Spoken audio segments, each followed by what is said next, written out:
প্রিয় মুক্তিকামী ছাত্র জনতা, আমরা দেখতে পাচ্ছি যে আমাদের এই অভ্যুত্থান এবং বিপ্লবের পরেই দেশে অরাজকতা নাশকতা করছে ফ্যাসিস্ট এবং তাদের দোসররা।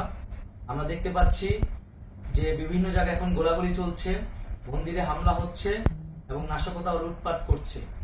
আমরা মনে করি আমাদের যে ছাত্র নাগরিকদের অভ্যুত্থান তাকে নস্যাৎ করার জন্যই পরিকল্পিতভাবে এই ধরনের ঘটনা হচ্ছে।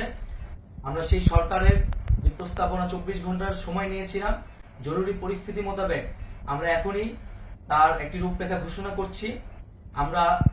আমরা সিদ্ধান্ত নিয়েছি যে সর্বজন গ্রহণযোগ্য আন্তর্জাতিক খ্যাতিসম্পন্ন নোবেল পুরস্কার বিজয়ী ডক্টর মোহাম্মদ ইউনূসকে প্রধান উপদেষ্টা করে অন্তর্বর্তীকালীন সরকার গঠন করা হবে এবং ডক্টর মোহাম্মদ ইউনূসের সাথেও আমাদের কথা হয়েছে।